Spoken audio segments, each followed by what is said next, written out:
Senator Pangilinan. Senator Francis Kiko Pangilinan is recognized to explain his vote.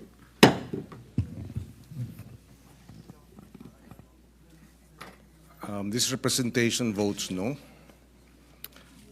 Unang-una, ang boto na no ay hindi nangangahulugan na hindi natin nirerespeto ang pasya o kapangyarihan ng Korte Suprema. Lalo-lalo na't hindi pa ito pinal. Wala sa hanay ng mga senador na bumoto ng no ang nagsasabi na hindi dapat respetuhin ang pasya ng Korte Suprema. Hintayin lang ang final decision.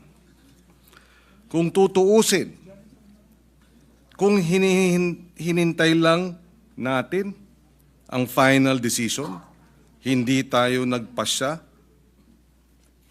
at wala tayong ginawa na mga hakbang out of respect dahil nga pending pa. Wala tayong nilabag sa pagiging immediately executory ng desisyon. Kaya kataka-taka kung bakit kailangan magkaroon ng archiving. Pero pasya ito ng mayorya. Mr. President, bumoto tayo ng no dahil naniniwala tayo. Mas mainam sana na hintayin nga ang resolusyon ng motion for reconsideration. Dagdag siyempre dyan ang pagkilala ng prinsipyo ng co-equality sa House of Representatives. Yung interchamber courtesy, yung pagbibigay galang sa isang co-equal, respeto sa isang co-equal. Kaya nais po sana nating i-lay muna yung matter on the table. To vote to archive the complaint despite the MR still pending, I believe, Mr. President, and I believe the others who voted no share this position, is premature, as the ruling may still be reversed or modified.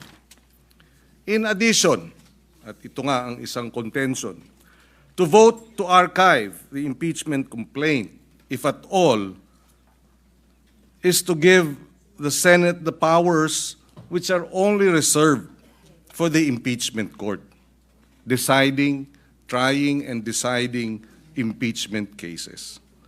Precedents were cited in that the Senate and not the impeachment court acted on the impeachment cases of former President Estrada and Merceditas Gutierrez.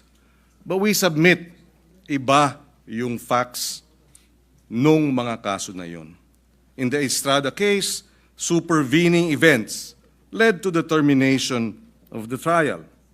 In the case of Gutierrez, the Senate did not convene as an impeachment court.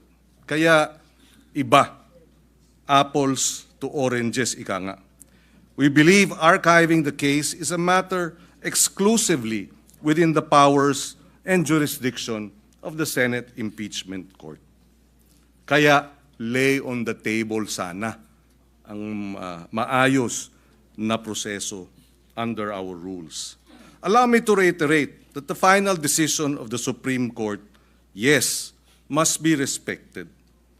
The Supreme Court ruled that the impeachment court did not acquire jurisdiction, and its ruling rendered the official acts of convening as a court, of taking the oath, issuing of summons, and remanding the complaint as, for all intents and purposes, nullified.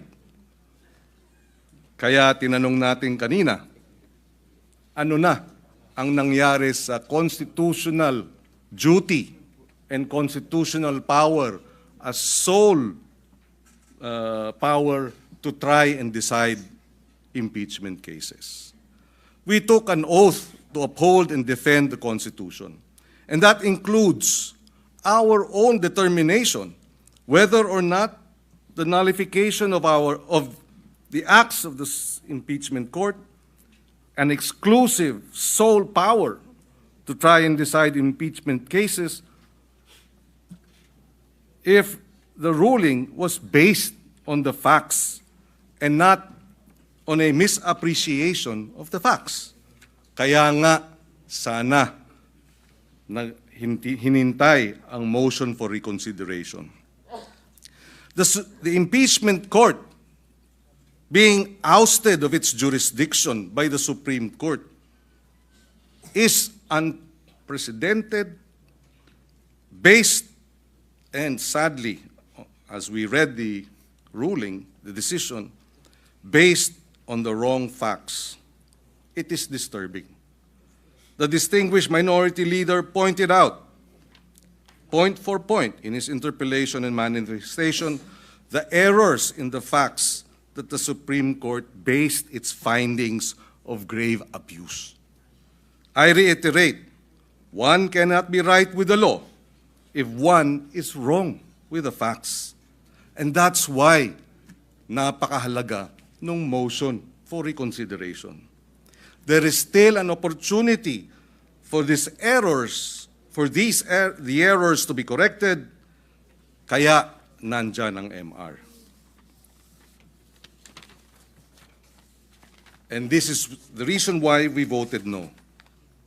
Napaka-precedent setting nitong nawalan ng jurisdiksyon ang impeachment court, nawalan ng kapangyarihan o isinantabi ang kapangyarihan, sole power of the House of Representatives to initiate proceedings, at naway sa pamamagitan ng motion for reconsideration, mabalik yung ating kaninang nabanggit na ma-harmonize yung lahat ng mga constitutional provisions na hindi nag-aaway kung hindi lahat ay mabibigyan ng legal at binding effect.